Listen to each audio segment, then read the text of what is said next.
केंद्र एवं राज्य सरकार द्वारा आयोजित प्रतियोगितात्मक परीक्षाओं में जिस प्रकार के एक्टिव एवं पैसिव वॉइस के सेंटेंसेस आते हैं उन्हीं सेंटेंसेस को ग्रामर के नियमों के साथ देने का प्रयास किया जा रहा है।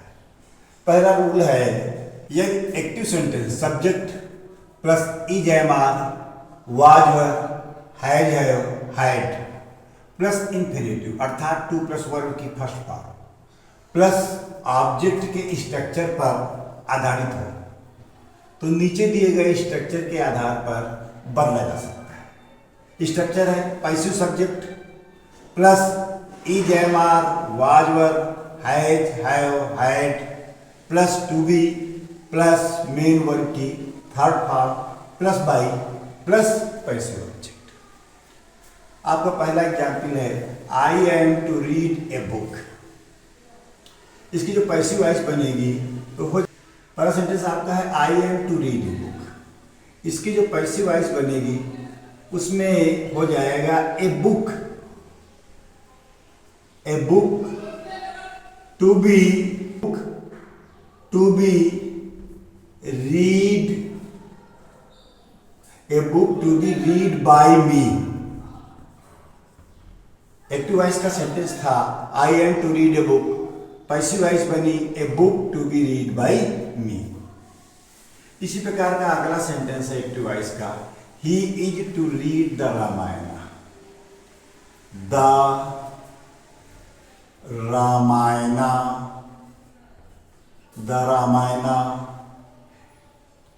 Is to be read, the Ramayana is to be read by him.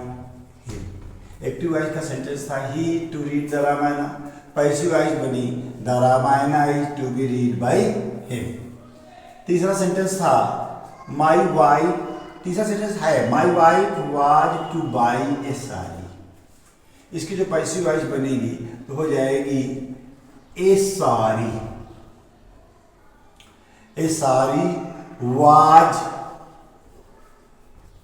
To be bought, a sari was to be bought by my wife। Active voice का सेंटेंस था my wife was to buy a sari, passive voice बनी a sari was to be bought by my wife. अगला sentence है I have to do it. Active voice का sentence है I have to do it, passive voice बनेगी it has to be done by me. Active voice का sentence था I have to do it, passive voice बनी it has to be done by me. Rule number 2, यदि active sentence there plus verb plus noun अर्थात subject plus infinitive, infinitive means to plus verb की first part के structure पर आधारित हो तो passive voice नीचे दिए गए स्ट्रक्चर पर आधारित होता है। स्ट्रक्चर क्या है?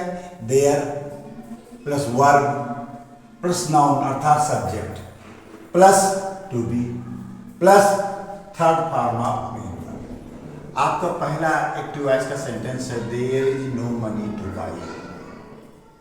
इसकी जो पैसिव वॉइस बनेगी तो हो जाएगी there is no money to be bought. There is no money to be bought. Active voice का सेंटेंस था there is no money to buy, passive voice बनी there is no money to be bought. उसी प्रकार से दूसरा sentence है there is nothing to gain. इसकी भी पैसिव वॉइस ठीक इसी प्रकार से बनेगी there is nothing to be gained. There is nothing to be gained. अगला पैसिव वॉइस है there is time to read. इसकी पैसिव वॉइस बनेगी there is time to B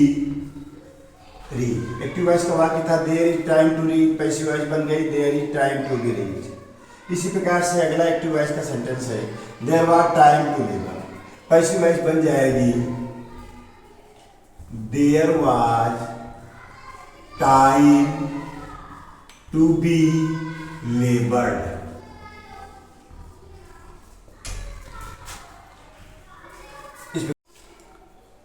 rule number 3, ये active voice it plus verb plus noun plus infinitive, infinitive means to plus verb की first form plus object के structure पर आधारित हो तो passive voice में नीचे दिए गए स्ट्रक्चर पर आधारित होता है, अर्थात it plus verb plus noun plus for plus object plus to be plus third form of main verb. It is time to prepare for the examination, तो इतना तो हम उतार ही लेंगे, इसमें हमें कोई परिवर्तन नहीं करना है। It is time for the examination, it is time for the examination to be prepared, it is time for the examination to be prepared। Active voice का वाक्य था it is time to examination for, it is time to prepare for the examination, passive voice बनी it is time for the examination to be prepared। ठीक इसी प्रकार से दूसरा sentence है time to learn poems, it is time जैसे कि तैसा उतर आएगा, इससे कोई छेड़छाड़ नहीं होगी। It is time for poems, it is time for poems to be learned। Active voice का वाक्य था it is time to learn poems, passive voice बनी it is time for poems to be learned। तीसरा sentence है it is time to do our work, it is time for our work, it is time for our work to be done। Active voice का वाक्य था it is time to do our work, passive voice बनी it is time for our work to be done। इसी प्रकार से अगला sentence है it is time to play cricket,